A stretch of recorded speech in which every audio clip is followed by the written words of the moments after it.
Bienvenidos a este webinar. Mi nombre es Irán Roberto Vázquez Valiente, agente capacitador y evaluador de competencia digital del Centro Desarrollador y Evaluador de Competencia. Este webinar tiene como propósito el proveerte de la información necesaria para poder entender y comprender en qué consiste el aprendizaje híbrido. Así que sin más preámbulo, comencemos. Nuestra primera parada se denomina un modelo probado con eficiencia. Lo que vamos a establecer a continuación son los fundamentos del B-Learning. Pero, ¿qué cosa es el aprendizaje híbrido?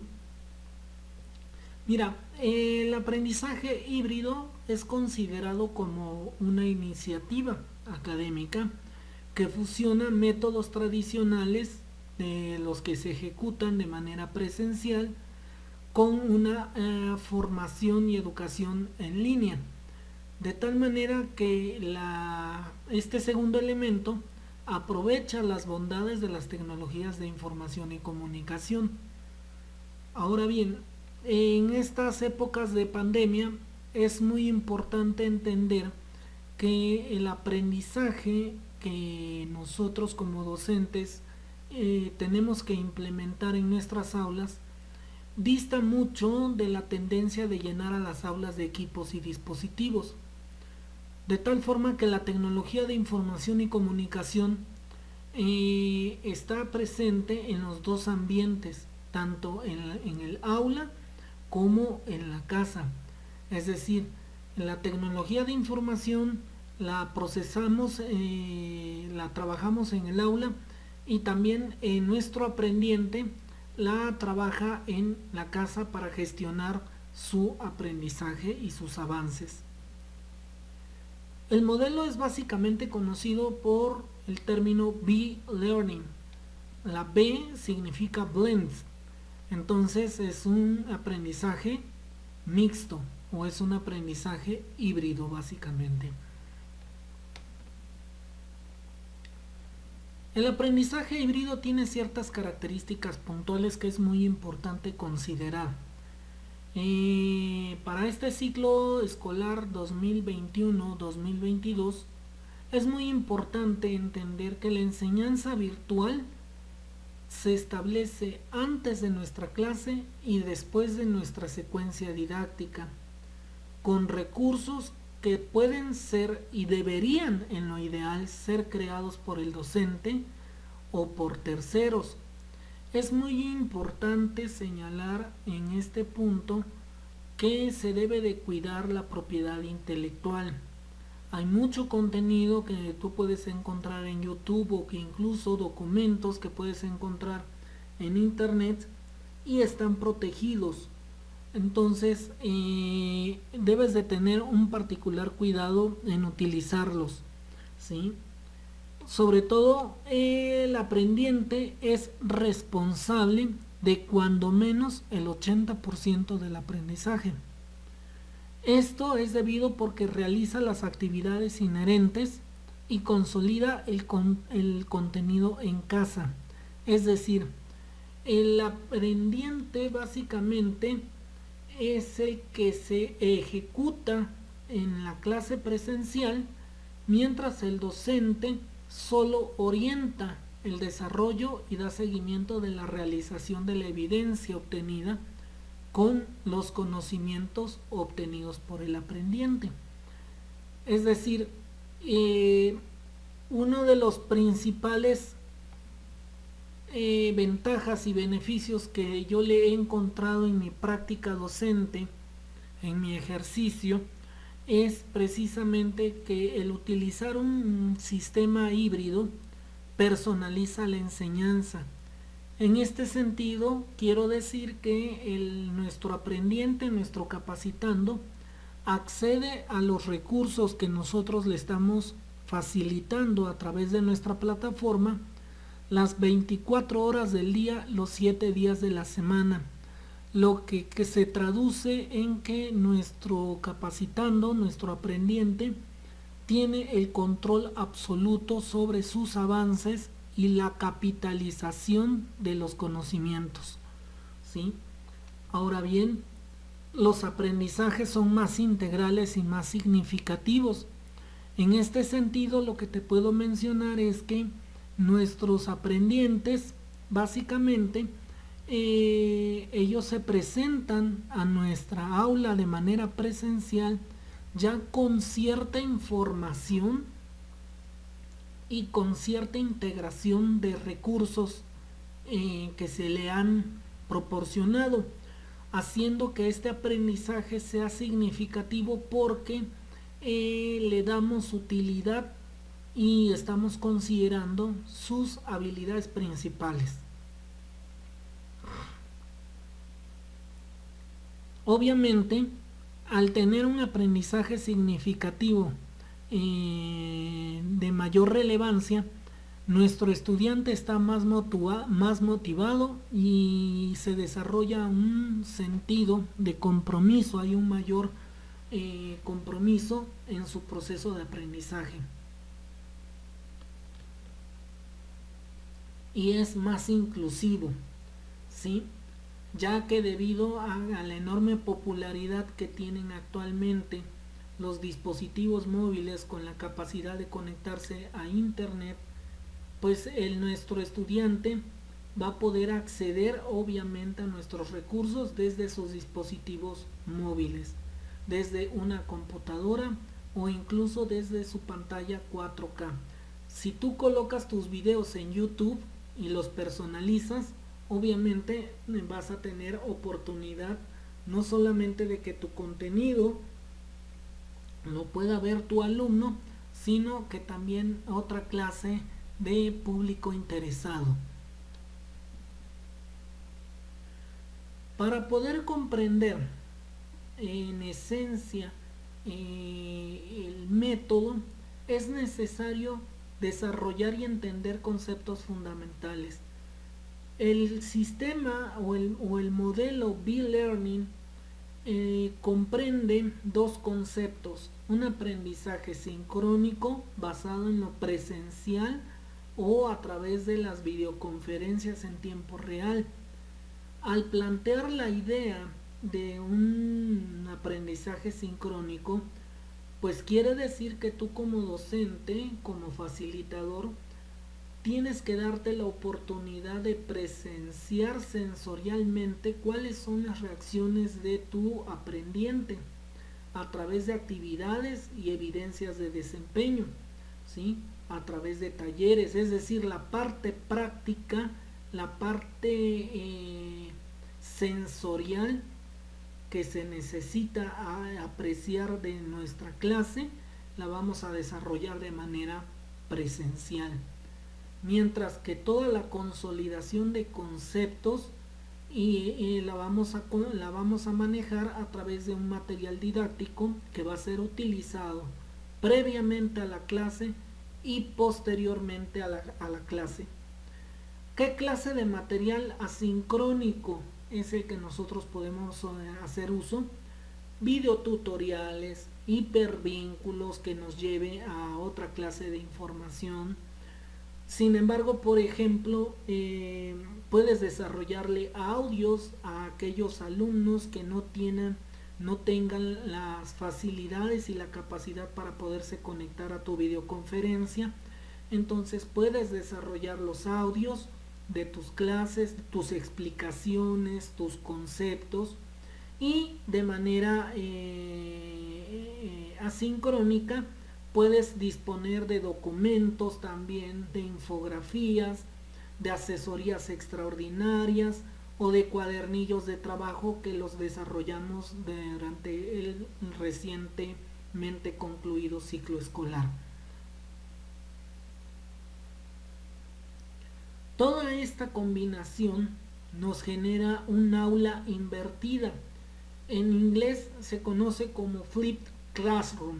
Flipped Classroom es un efecto que nos permite básicamente entender y dividir de manera puntual qué cosas y cuáles son las actividades que podemos desarrollar dentro de nuestra aula y cuáles son las actividades que no requieren de la presencialidad de nuestros aprendientes.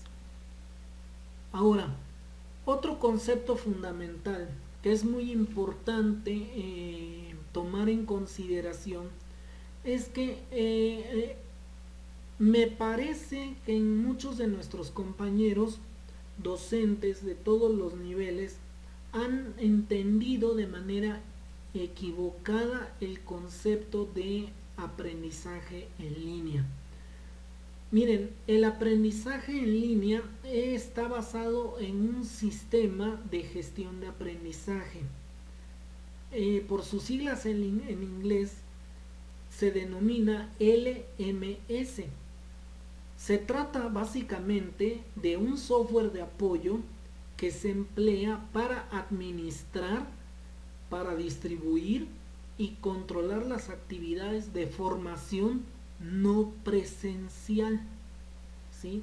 Vuelvo a repetir, el aprendizaje mixto te impera la necesidad de distinguir, vuelvo a repetir, cuáles son esas actividades que son necesariamente presenciales y asistenciales, en las cuales tú necesitas evidenciar cuáles son las reacciones fisiológicas, de organización, de orden, de limpieza, de pulcritud, vamos a ponerle, ¿sí?, de nuestros aprendientes, y cuáles no son las que se requieren de estas.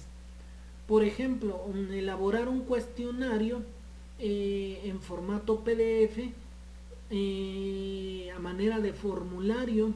Te puedes aprovechar, por ejemplo, daipo.com, los formularios de Google, que te permitan interactuar de manera remota en esta modalidad a distancia y de manera asincrónica, ¿sí?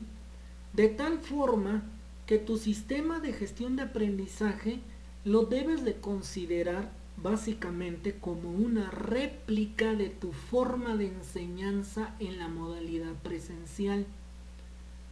Ahora bien, para que los aprendientes utilicen y apliquen correctamente tu sistema LMS, se requiere básicamente de una planeación didáctica diseñada de manera puntual que te permita identificar y establecer el mismo resultado utilizando los dos ambientes. Es decir, tu planeación didáctica debe de integrar el contenido que vayas a vertir de manera presencial y el mismo contenido que vayas a vertir de manera virtual o de manera a distancia, ¿sí? Debe de incluir en las dos opciones instrucciones claras y precisas. Debes de evitar en la medida de las posibilidades el mayor pragmatismo en las instrucciones para evitar confusiones, y que obviamente los productos y los desempeños esperados te los entreguen de manera inexacta, imprecisa.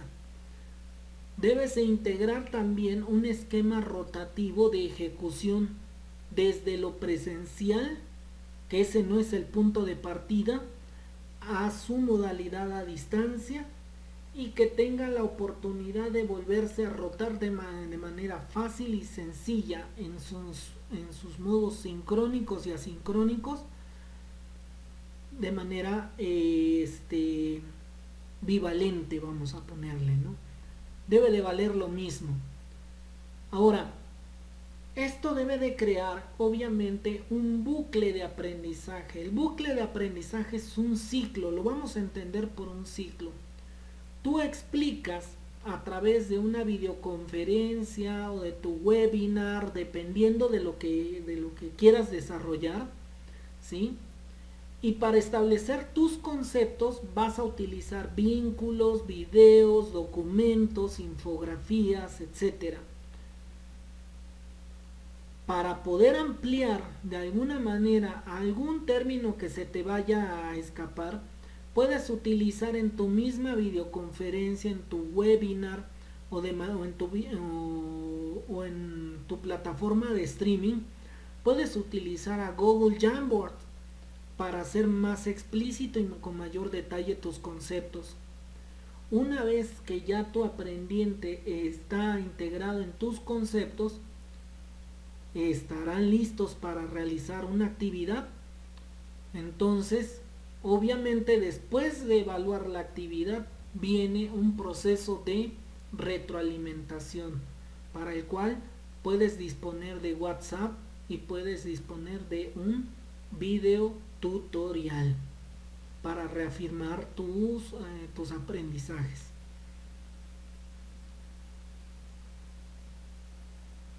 ¿Cuáles son los desafíos para nosotros los docentes en la implementación de esta clase de sistemas? Mira, obviamente el diseño de las planeaciones de secuencia didáctica deben de estar enfocadas a generar un aprendizaje. Es decir, vas a necesitar ser más explícito en tus planeaciones dentro de los procesos de inicio, desarrollo y cierre.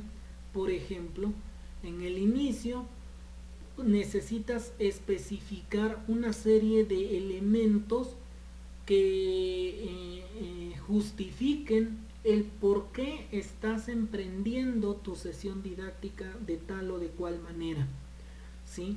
En el desarrollo tienes que explicar literalmente bajo qué condiciones y circunstancias vas a utilizar los recursos, y en el cierre cómo determinas los criterios y momentos de evaluación.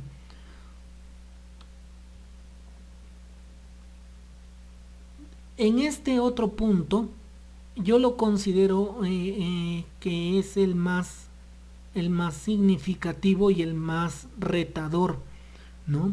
Porque consiste en desarrollar y transformar la cultura escolar orientada a la autogestión del conocimiento. Lamentablemente, dentro de nuestra sociedad no existe una cultura tan arraigada al autoaprendizaje.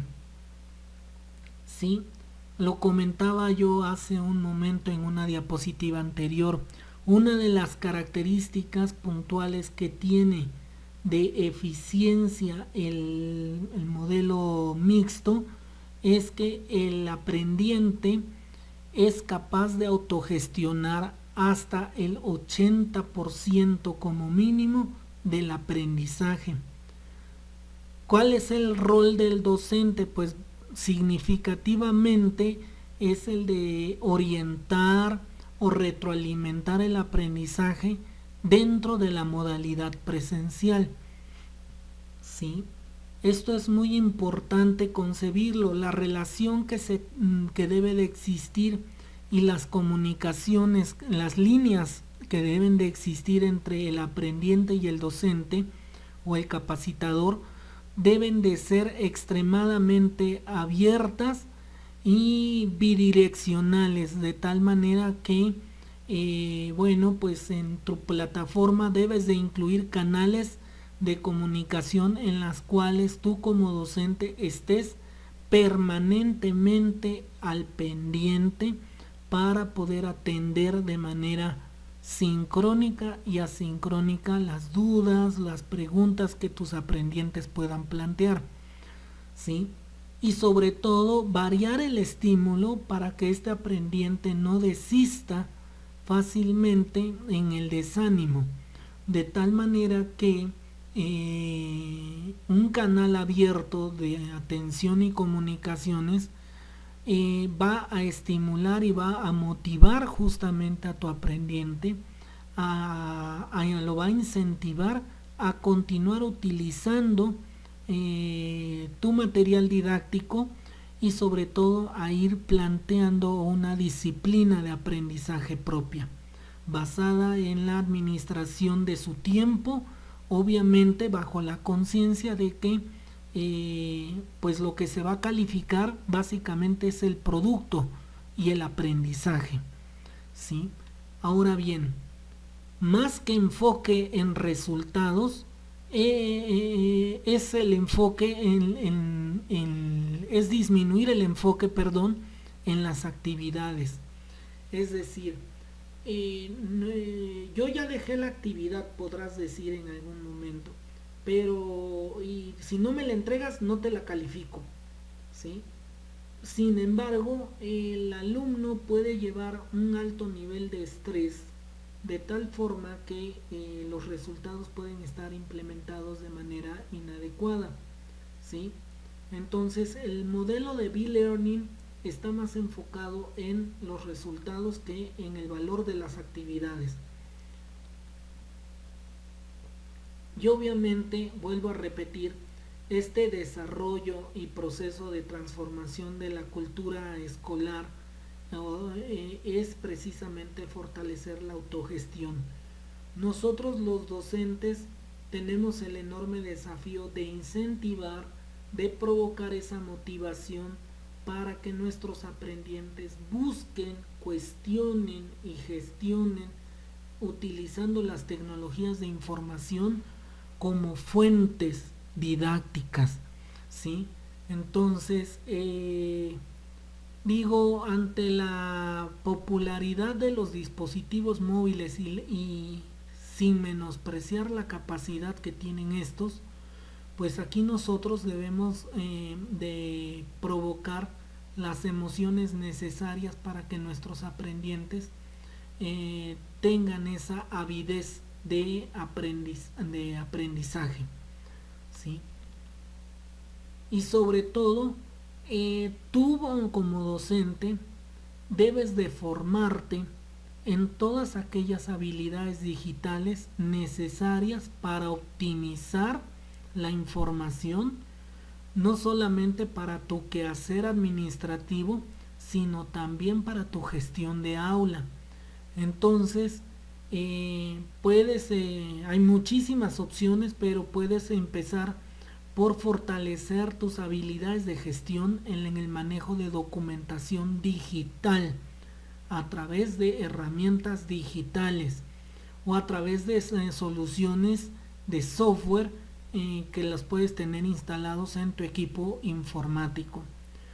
Aquí yo lo que te puedo decir de manera muy puntual es que las capacidades que tienen una tableta, un teléfono inteligente no se pueden comparar con la capacidad que tiene una laptop, una Surface o un equipo de escritorio.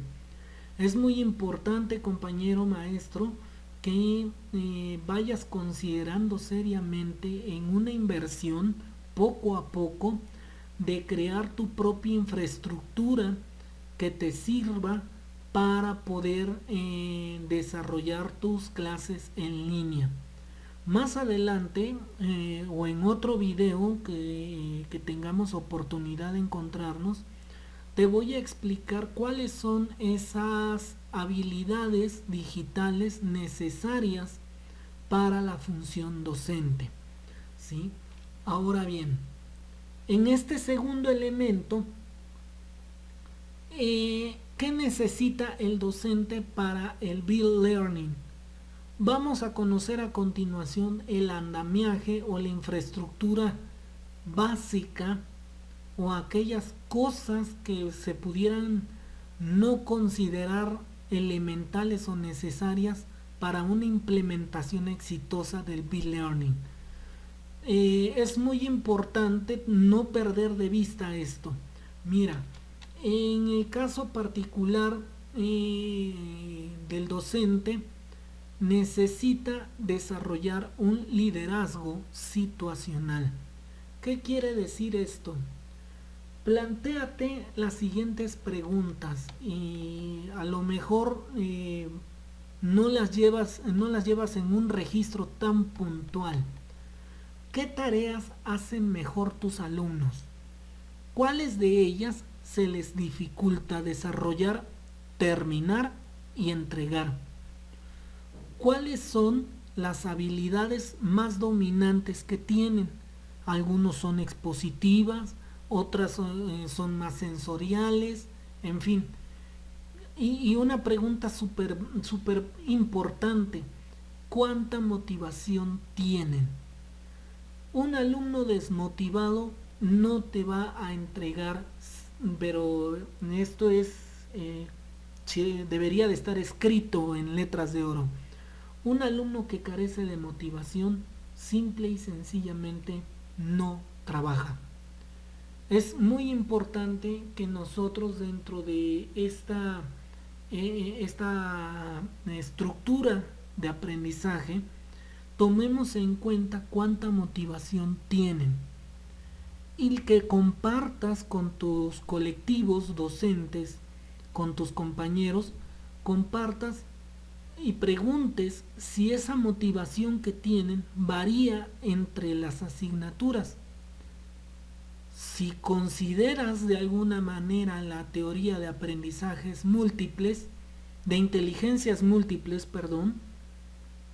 te vas a encontrar que a lo mejor unos pueden encontrar mejor desempeño en aquellas actividades que son lingüísticas, otras en las que son de precisión y de cálculo, otras en las que se puedan relacionar con sus compañeros de aula.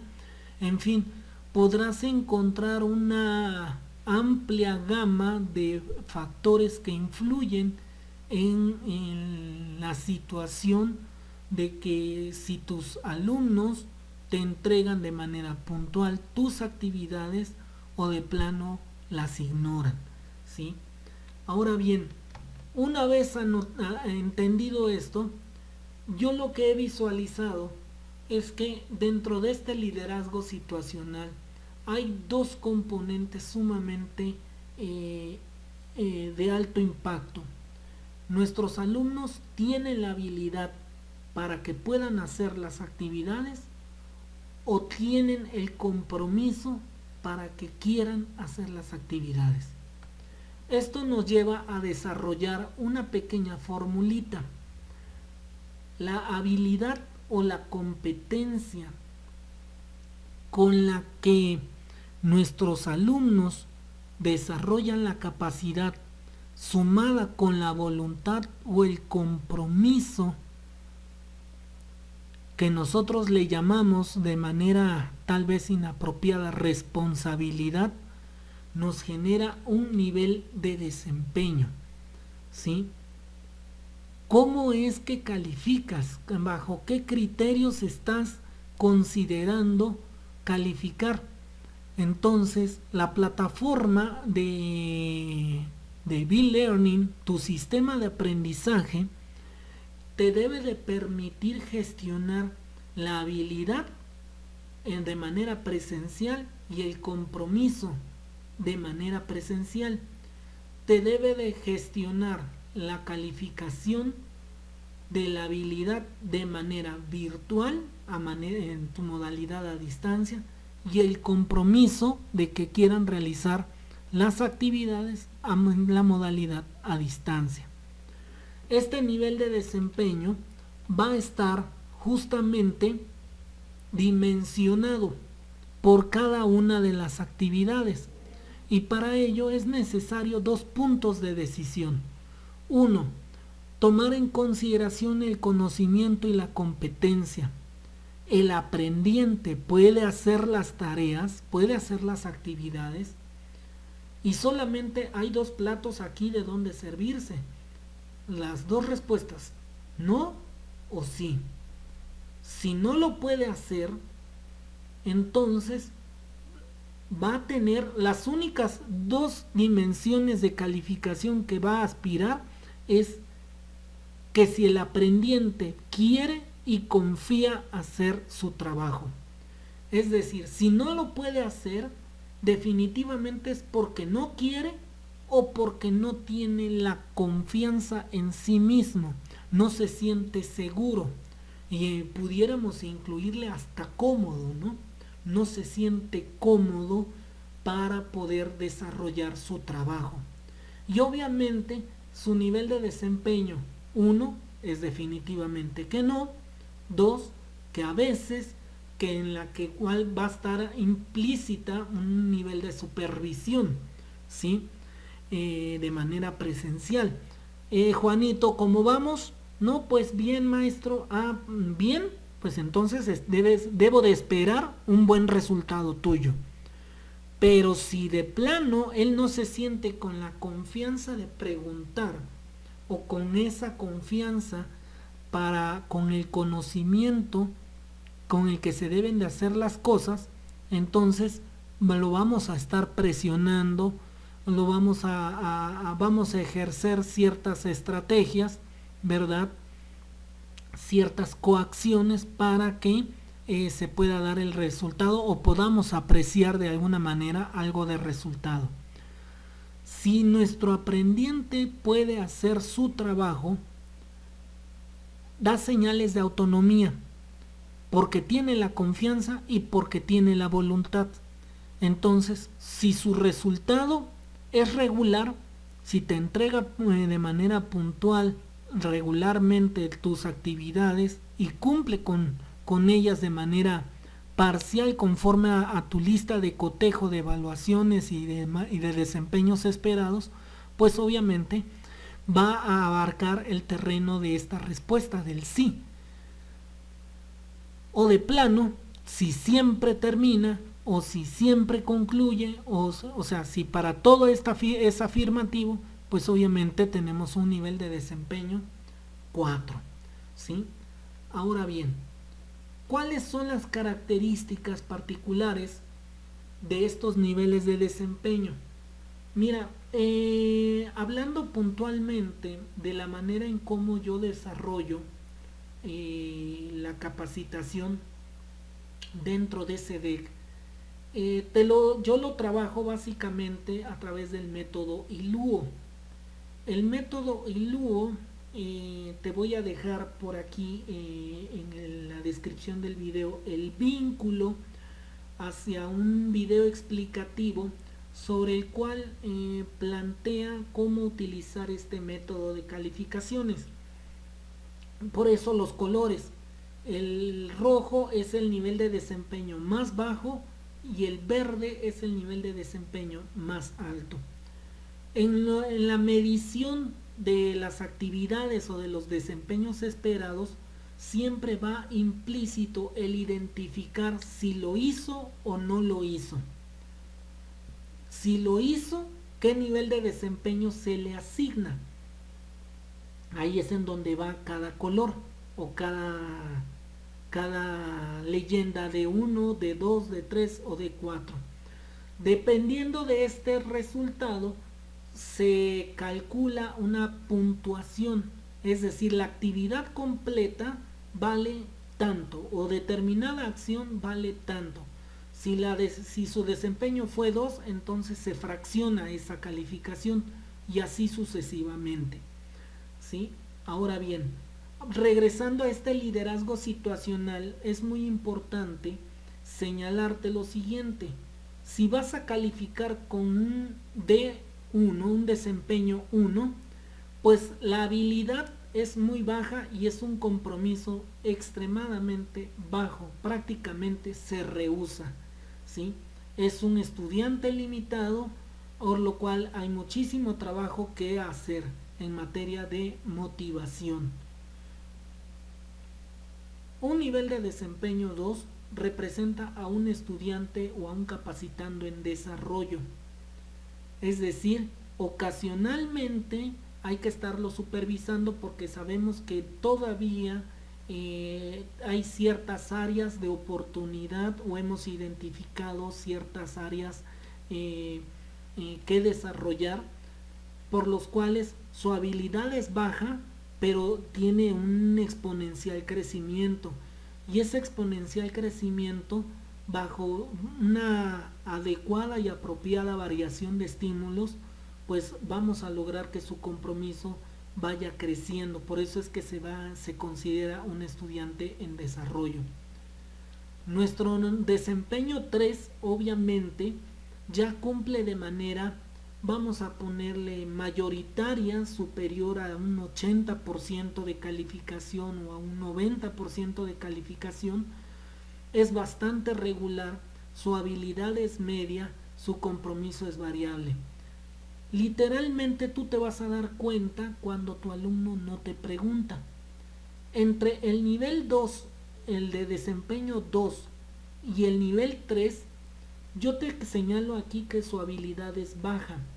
Es decir, se debe de fortalecer en este nivel de desempeño 2, se debe de fortalecer las líneas de comunicación y las variaciones de estímulo.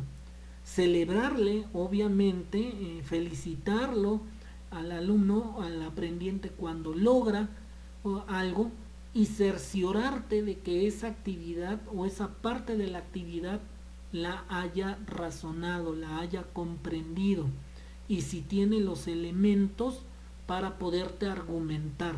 Eso es muy importante.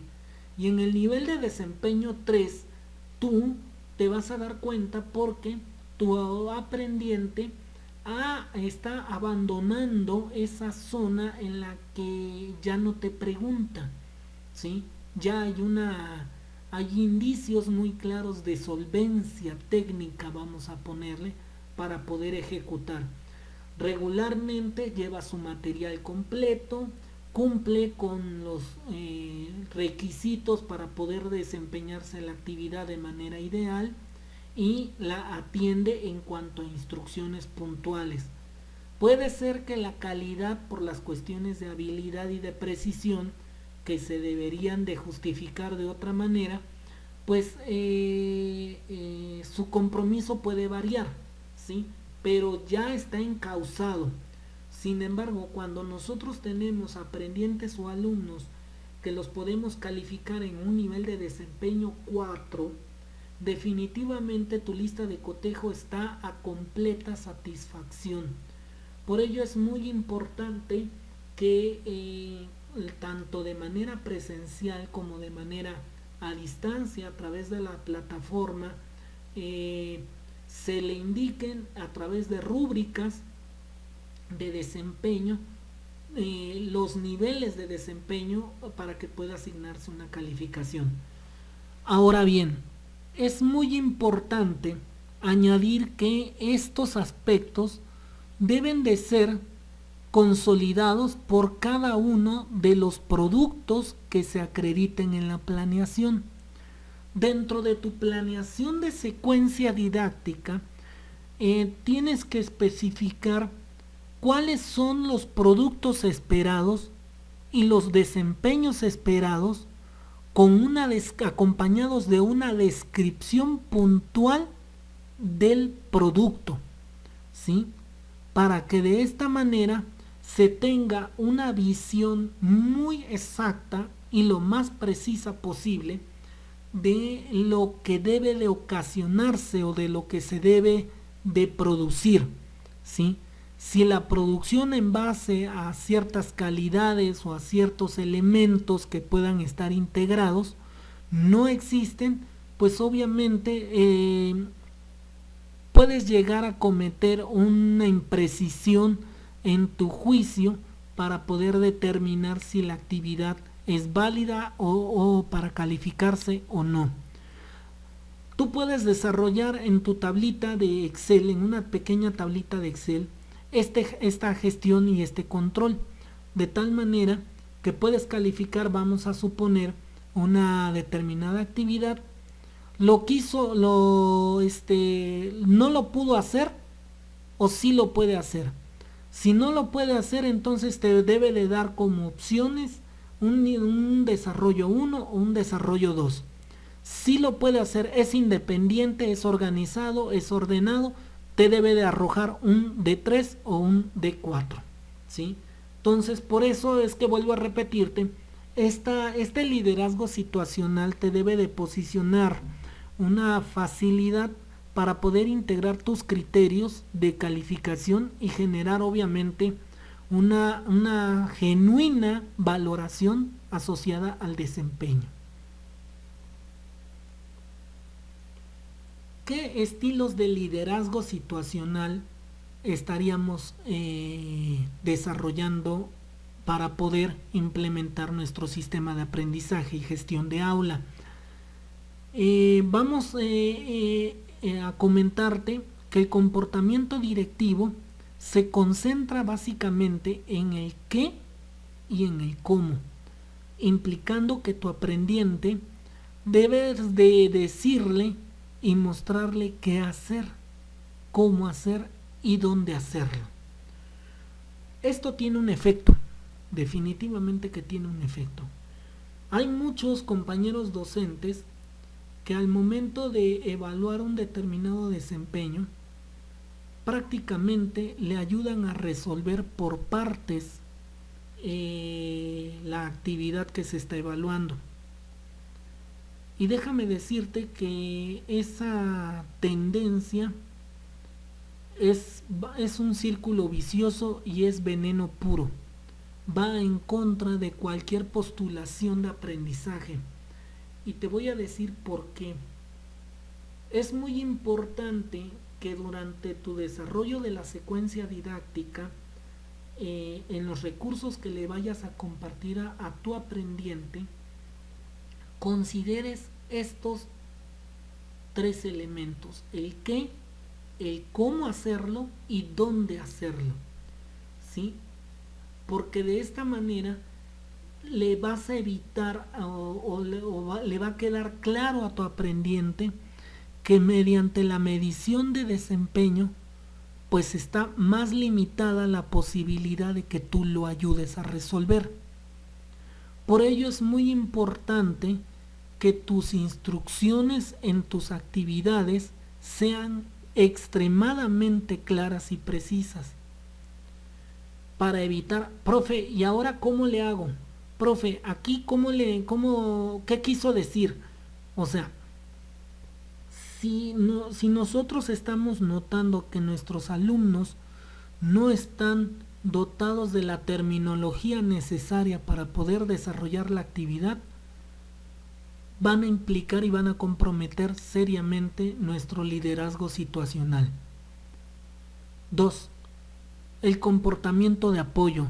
Se trata básicamente de esa orientación en la que tú como docente, como facilitador, como capacitador, tienes que aplicar en tus estudiantes para poderlos escuchar e incitarlos al diálogo de manera permanente.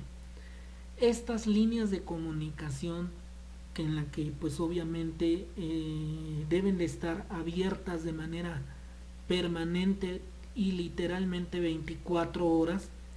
Bueno, no tanto las 24 horas, pero sí debe de existir un acercamiento muy puntual, una aproximación muy puntual en la que exista la construcción de un compromiso con todos, ¿sí? Para que nuestro aprendiente aplique esa dinámica y esa flexibilidad que le permita desarrollar trabajo colaborativo y trabajo cooperativo. Entonces es muy importante estos conceptos, entenderlos y poderlos reflejar a través de las taxonomías, a través de los indicadores de logro, a través de los productos y desempeños esperados. Un elemento que es extremadamente importante el plantear en esta plataforma es la cuestión de la planeación didáctica. Si bien es cierto, tú ya puedes conocer que una planeación didáctica se conforma de una fase de inicio, desarrollo y cierre, esta planeación didáctica debe de integrar los elementos y los recursos que se van a utilizar en los dos ambientes para fundamentar y consolidar su aprendizaje de nuestros alumnos de manera presencial y a distancia. Nuestro diseño didáctico universal que en el Centro Desarrollador y Evaluador de Competencias lo hemos venido perfeccionando y se ha venido perfeccionando, vuelvo a repetir, porque la plataforma B-Learning la venimos implementando desde el año 2016. Entonces, esto considerando de que algunos de nuestros capacitandos, por ejemplo, interrumpen con mucha facilidad el seguimiento de sus clases o de su capacitación de manera presencial, por sus compromisos, por algunas cuestiones de trabajo que no pueden ellos controlar o manipular. Entonces, es por ello que nosotros en nuestras planeaciones o aquí en el desarrollo didáctico estamos integrando este diseño, y se compone básicamente de dos momentos. El momento 1 es: prepara el terreno para aprender. Cuando nosotros preparamos el terreno para aprender dentro de este diseño didáctico universal, estamos considerando todos los aspectos previos que son necesarios para comenzar el proceso de aprendizaje, ¿sí? Es muy importante la activación. No hay movimiento si no hay energía.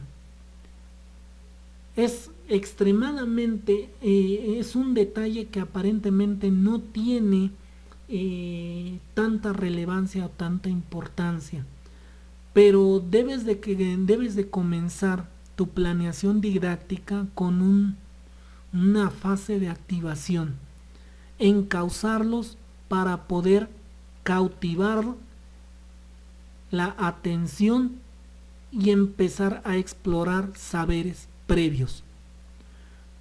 ¿Cómo dimensionar estos niveles de desempeño de D1, D2, D3 y D4 si no estamos verdaderamente conscientes de qué nivel es la calidad del saber previo?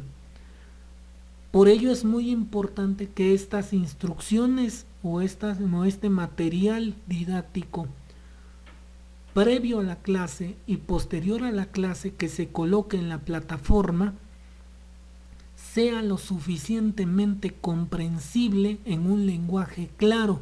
Por eso yo incito mucho a los compañeros maestros, cuando he tenido oportunidad de promover el curso de docencia digital, yo les menciono con mucha recurrencia que la exploración de saberes previos a través de una dinámica, por ejemplo, va a posicionar en un estado de alerta y en una predisposición a nuestro alumno para poder atender que es necesario consolidar y tener una evidencia tangible de su desempeño previo al nuevo desempeño con el que los vamos a evaluar, ¿sí? Ahora bien, estos niveles, obviamente del momento 1, en el diseño didáctico universal, te debe de permitir, por ejemplo, que el aprendizaje que se busca utilizando el método B-Learning tiene 3 características: que está basado en un aprendizaje situado, que debe de ser autorregulado y que sobre todo debe de causar una colaboración. Estos 3 elementos del B-Learning en esta fase de la preparación de terreno debe de responsabilizar directamente a tu aprendiente para poderlo condicionar, ¿sí? Para poderlo condicionar. Por ejemplo, en el caso del inicio, yo te incluyo aquí esta parte. En el diseño didáctico universal debe de incluir cómo vas a preparar el terreno para aprender. Por ejemplo, el inicio se conforma de 2 elementos: de una motivación y de un propósito. Es decir, motivación. Aquí tienes que describir cómo vas a iniciar tu inducción, que conectará obviamente y debe de estar correlacionado con la descripción de los dominios: cognitivo, dominio psicomotriz, y dominio afectivo. ¿Cómo se establece el dominio cognitivo? Pues bueno, con los verbos establecer, aprenderá, identificará, reconocerá. En el psicomotriz, por ejemplo, lo podemos asociar a acciones específicas. Analiza, discrimina, a cuestiones de proceso mental, ¿sí? Y en el afectivo interviene básicamente el verbo valorar. Pero estos verbos no se describen en tiempo presente. Perdón, no se describen en tiempo participio, ni en futuro, sino ya como una acción, ya como algo que es presente, que se puede medir y visualizar, ¿sí? La activación. En el caso de la activación, tu diseño de didáctica universal va a señalar una actividad corta, no mayor a 5 minutos. Para ellos la vas a denominar anclaje. De tal manera que aquí tienes que describir la estrategia de integración para captar la atención de tu aprendiente. Tu aula tiene que estar preparada, porque de lo contrario, de muy poco te sirve el hacer un despliegue de terminologías técnicas o de terminologías científicas si tu aprendiente no tiene la condición psicológica y no está despierto, no está alerta, ¿sí? Esta parte del anclaje es muy importante. Es también importante el explorar los saberes previos y manifestarlo dentro de tu diseño didáctico universal. Los saberes previos no son negociables. De lo contrario, esta fase va a fracasar, ¿sí? Aquí tienes que señalar los saberes más relevantes de la sesión anterior y que los posicione en una evolución dentro de esta zona de desarrollo próximo. La zona de desarrollo próximo es una pequeña gráfica que la tienes que impulsar dentro de los saberes previos. Es decir, todo parte de un desarrollo real, la cual va a estar calificada en un nivel de 1, ¿sí?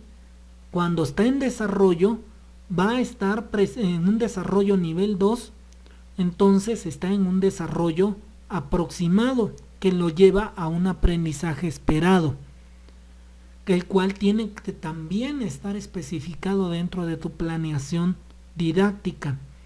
Y luego, una vez que se logra el aprendizaje esperado, hay una zona de aproximación y de evolución que lo conduce a la competencia disciplinar. Y esta competencia disciplinar te lo debe de llevar justamente a un perfil de egreso, que sería la cerecita del pastel, obviamente, ¿sí? Pero entonces, aquí vuelvo a repetir, en este elemento de saberes previos, se tiene que manifestar básicamente el desarrollo real y su proceso de aprendizaje evolutivo hacia los aprendizajes esperados. La calificación del desarrollo real y el aprendizaje esperado los debe de conducir a la competencia disciplinar. Todos los aprendientes tienen que avanzar, todos están obligados, tienen que avanzar. Entonces puedes integrar tu zona de aprendizaje, zona de desarrollo próximo dentro del aula presencial, es decir, si puede hacer la práctica, si no la puede hacer, si está en una zona de desarrollo 1, 2, 3, 4, aquí estaría su desarrollo real. ¿Qué aprendizaje esperado tiene y cómo va hacia su competencia disciplinar? Sería su promedio, obviamente, ¿no? Casi por último, las habilidades digitales básicas en las cuales nosotros los docentes debemos de prestar una particular atención está basado en un catálogo de estándares que la Organización de Naciones Unidas a través de la UNESCO y han desarrollado los estándares ISTE. Estos estándares ISTE o los NETs, básicamente es muy importante que los consultes, son capacidades de gestión digital para la función docente. Básicamente te voy a mencionar los 4 elementos que te implican fuertemente y te van a condicionar y te van a limitar por si no los tienes desarrollados. Gestión de documentación digital, conversión de documentos a PDF, procesamiento de hojas de cálculo electrónicas, procesamiento de presentaciones electrónicas, procesamiento de herramientas digitales, y gestión de información a través de plataformas digitales, edición de audio y video, que sepas crear videotutoriales, que sepas almacenar video, que sepas procesar audio, por ejemplo, búsqueda y análisis de información. Si bien es cierto, toda la información que existe en internet no es completamente real ni científicamente comprobada, puedes auxiliarte de las búsquedas inteligentes utilizando comillas, utilizando los nexos y los nexos OR o NOT, dependiendo, ¿no? Entonces, estas habilidades, vuelvo a repetir, y la capacidad de análisis de información te va a provocar una mayor exactitud y precisión, ¿sí? Para poder llevar y transmitir o distribuir mejor material de calidad para tus herramientas y recursos didácticos. Y sobre todo, dentro de las habilidades digitales básicas, funcionales, que actualmente se han estado promoviendo y divulgando mucho, son las herramientas de colaboración en línea. Es decir, que puedas utilizar almacenamiento de servicios en la nube, tales como OneDrive, tales como Dropbox, tales como Mediafire. En fin, tenemos una amplia catálogo de opciones que nos permiten desarrollar nuestro contenido y almacenarlo, ¿sí? También, por ejemplo, como lucidchart.com, en la que puedes crear mapas mentales, infografías. Piktochart también te permite crear infografías. En fin, estas herramientas de colaboración en línea nos van a facilitar y han facilitado enormemente el trabajo para el desarrollo, diseño y elaboración de tus recursos didácticos.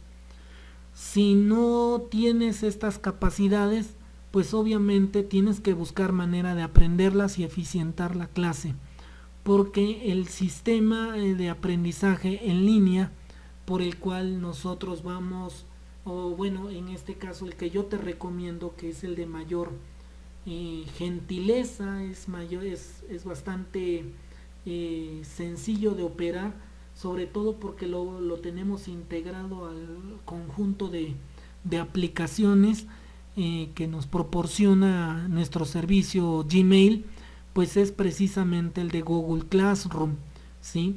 Entonces puedes gestionar listas de asistencia, puedes pasar asistencia incluso dentro de tu conferencia en Meet, te descarga automáticamente una lista en Excel o en formato XLS. O sea, es muy importante, vuelvo a repetir, que tomes en consideración tu funcionalidad digital para fortalecer y desarrollar la implementación de tu sistema B-Learning. No se trata nada más, y finalmente concluyo con este comentario, no se trata nada más de transmitir o de distribuir documentos a través de correo electrónico. Se trata de encauzar a nuestros estudiantes en dos ambientes, pero de los cuales estos dos ambientes nos deben de proporcionar una evidencia, un desempeño esperado. Pues bien, compañeros, esto sería todo de mi parte. Esta es mi intervención. Te vuelvo a repetir, yo soy Irán Roberto Vázquez Valiente. Puedes consultar si quieres el plan de trabajo que tengo desarrollado para docencia digital. Lo puedes consultar en www.hvasquez75mx.wix.com/cedec. Quedo a tus órdenes y nos estamos saludando en un próximo tutorial.